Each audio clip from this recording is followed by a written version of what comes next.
finding your voice. I'm making this video because it's something that I've been learning to do for the last couple of years since I got sober. I used to talk a lot of shit, but I was never really confident. I always had like a drink or a drug in my system for like 24 years. So, you know, even though I spoke a lot, it wasn't necessarily, you know, well, it wasn't honest. It wasn't the real me.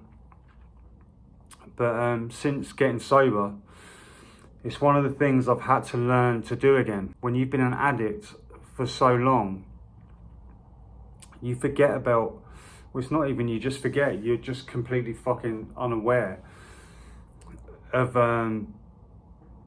how to live life properly. Do you know what I mean? Because you've never done it. You've been fucked, basically. You've been high for however long, you know? So when I got sober, I had to learn to get to know myself again, get to like myself, get to know who I really am. Do you know what I mean? Being able to talk confidently and finding my voice is one of the things that's really helped me.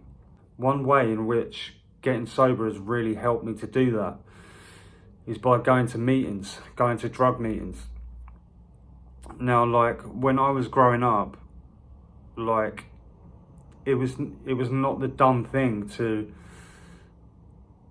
communicate honestly about really anything, let alone like your real thoughts and your real feelings. You know, you're considered gay basically if you did that. When you fucking build up the courage to open up in front of a room full of strangers at that time when you first go in about your real thoughts and your real feelings and, you know, how you've been affected by things or whatever it is, that's one thing that's, you know, it's really freeing when you learn to do that. And it sort of builds more confidence and it just sort of snowballs from there. So I wanted to sort of touch on that. I mean, it takes like a different type of confidence to be able to speak in front of a group of people. Like I was saying, I mean, growing up, I would definitely like appear as confident. Do you know what I mean? I don't know if I had ADHD, like undiagnosed or whatever, but I did a lot of things for attention. I was sort of like the class clown. But I'm sort of like an introverted extrovert, I guess. And I've never been able to really communicate what I really think and feel like effectively. Like, I used to do it like through music, do you know what I mean? I'd happily fucking write you a song and probably perform it, do you know what I mean? Over having a conversation and saying like, look, this is how I feel about this subject or whatever. It's just one of those things, but it's definitely something that can be beneficial to most people, especially if you're an introvert or, you know, you're a socially awkward person, which I am. Like, when I'm not in the right company, I can be really like socially awkward. You know, I can shut down, or, you know, I used to be really afraid of like fear of judgment about what people fucking thought of me. Do you know what I mean? So I wouldn't open up in like situations because of that. But I've got a lot better at being able to do that and being comfortable in my own skin and being confident. Another thing that's really helped and that could help you if you're in this sort of situation is improving your physique, whatever that may mean for you. Do you know what I mean? But if you basically live a healthier lifestyle, you will become more confident. You know, if you put on a little bit more muscle, you will become more confident. So that's, you know, something that you could look at. But I mean, I know people that aren't in good shape that are really good at speaking. You know, it doesn't mean you have to be like a fucking public speaker and, do you know what I mean? Like, be comfortable enough to do a fucking TEDx talk, do you know what I mean? But you should be able to communicate effectively. Like, it's so important, and it's one of the things that it's in everything we do. Like, communication, past body language, being able to have a conversation with someone, you know, it's important stuff. You might not always, when you practice this, you might not always be able to articulate exactly what it is you're trying to say. But, you know, if you take time to really think about what it is you want to say,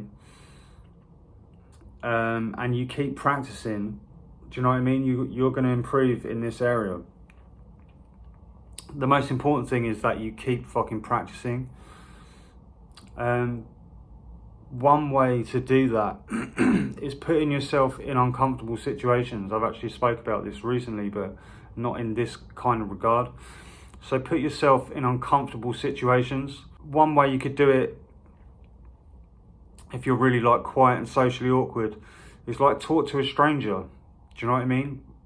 Or, you know, if you're not comfortable like speaking to girls, for example, try and speak to just one girl a day. You know, a good way to always break the ice is like, you know, just be observant. Say like a girl's wearing a nice pair of trainers that you like. Maybe they're like Jordan 1s or whatever, or a different colorway that you haven't seen. Do you know what I mean? You can just pass a compliment. So, oh, I like your shoes. Like, where'd you get those from? I've not seen those ones before. It's just paying attention to little things and finding your in that way. But paying a compliment to someone, it doesn't even, you know, have to be a girl. Like, I do it all the time. Like, if I see a friend who's like wearing something new that I've not seen, I was like, oh, sick, where did you get that? So it's just, you know, it's just finding little things and just being observant and just keep practicing, keep doing it on a regular basis, and your confidence is really going to build. Maybe like you struggle with vocabulary, you know, so like reading a lot of books. Well, not a lot of books, do you know what I mean? But reading more regularly is something that can really help. If you struggle in group situations, try to come out of your shell in group situations and just be a little bit more involved. If you struggle to be honest about things, pick a person like a friend or a relative. Share something with them that you don't normally feel comfortable talking about.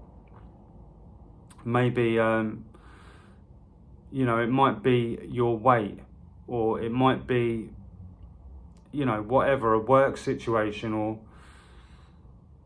you could talk about how you're not great in social situations and things that you've been trying to do to help your situation.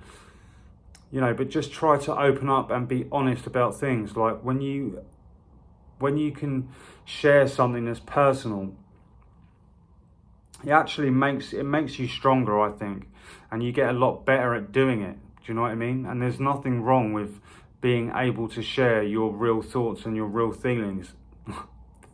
Feelings.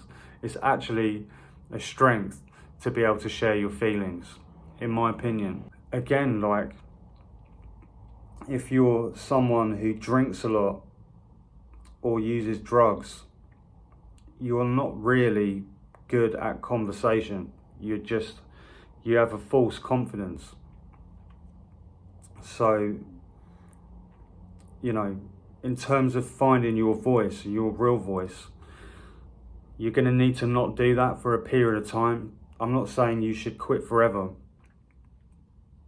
but in order to find your voice, you need to stop for a period of time. And you need to, another thing I didn't cover actually is actually spending time alone.